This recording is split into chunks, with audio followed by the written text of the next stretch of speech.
গণতন্ত্রের এক নতুন সংজ্ঞা বাংলাদেশের মানুষকে বোঝাবার চেষ্টা করেছিল। মানুষের ভোটের অধিকার কেড়ে নিয়ে কখনো বিনা ভোটের সরকার, কখনো রাতের ভোটের সরকার, কখনো আমি আর গ্রামীণ নির্বাচনের সরকার গঠন করে শেখ হাসিনা বলতো উন্নয়নের গণতন্ত্র। গণতন্ত্রের এক নতুন ডেফিনিশন, একটা নতুন সংজ্ঞা বাংলাদেশের মানুষকে হাইকোর্ট দেখাবার মতো করে তিনি বোঝাবার চেষ্টা করেছিলেন। আর তিনি মেগা প্রকল্পের নামে মেগা দুর্নীতি করে একদিকে বাংলাদেশটাকে তলাবিহীন ঝুলিতে পরিণত করেছিলেন, আরেকদিকে দৃশ্যমান পদ্মা সেতু আর মেট্রো রেলের মতো কিছু বড় বড় প্রকল্প বাস্তবায়ন করে মনে করেছিলেন বাংলাদেশের মানুষ বুঝি তার এই প্রতারণা বুঝতে পারবে না। কিন্তু বাংলার মানুষ তাদের সম্মান চেয়েছিল, বাংলাদেশের মানুষ তাদের অধিকার চেয়েছিল, বাংলাদেশের মানুষ ভোটাধিকার প্রয়োগ করতে চেয়েছিল, বাংলাদেশের মানুষ তাদের ক্ষমতার প্রস্তরে তাদের ভোটের মাধ্যমে যোগ্য প্রতিনিধি নির্বাচন করতে চেয়েছিল।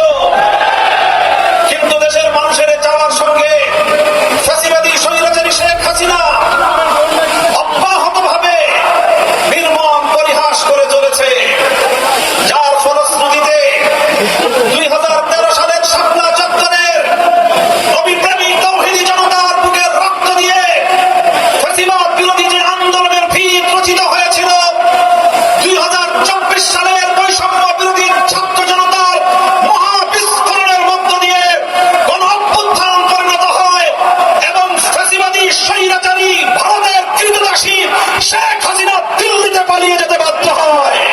আমরা লক্ষ্য করতে পারছি বর্তমান সরকারের কাঁধে আবার নতুন করে ভূত সওয়ার হয়েছে। এটা হলো সেই শেখ হাসিনার ভূত, এটা হলো আবার সেই আওয়ামী লীগের ভূত।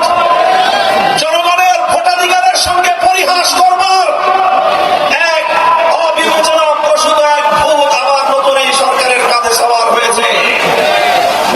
আমরা বিগত অন্তর্বর্তীকালীন সরকারের আমলে সকল রাজনৈতিক দলগুলো ঐক্যবদ্ধ হয়ে 2024-এর জুলাই বিপ্লবের ভিত্তিতে নতুন বাংলাদেশ গড়বার জন্য যে ঐতিহাসিক রাজনৈতিক ঐক্যমত্য প্রতিষ্ঠা করা হয়েছিল, সেখানে অঙ্গীকার ছিল জুলাই বিপ্লবের আকাঙ্ক্ষা বাস্তবায়ন করা হবে।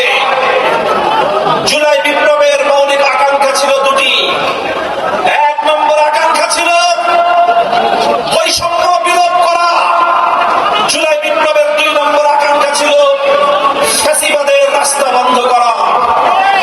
দীর্ঘ আলাপ হলো ঐক্যমত্য কমিশনে, জুলাই সনদ বাস্তবায়িত, জুলাই সনদ প্রণীত হলো। জাতীয় সংসদে দক্ষিণ প্লাজায় সকল রাজনৈতিক দলগুলো জুলাই সনদে স্বাক্ষর করলো। আজ জাতীয় সংসদে দাঁড়িয়ে সরকার দলের মুখপাত্র বলেন জুলাই সনদের মাধ্যমে নাকি অন্তহীন প্রতারণা করা হয়েছে। আমি খুঁজে দেখলাম অন্তহীন প্রতারণা আসলে কোথায় হয়েছে। আমি খুঁজে পেলাম গোটা এই প্রক্রিয়ার মধ্যে একটা জায়গায় অন্তহীন প্রতারণা হয়েছে, আর সেটা হলো জামায়াতে ইসলামী, বাংলাদেশ খেলাফত মজলিস, এনসিপি, 11 দলের সবগুলো দলের কাছে জুলাই সনদের যেই কপি প্রদান করা হয়েছিল, আমরা যেটা করে সংসদ ভবনের দক্ষিণ প্লাজায়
قريب وآخر دعوانا الحمد لله رب العالمين والسلام عليكم ورحمة الله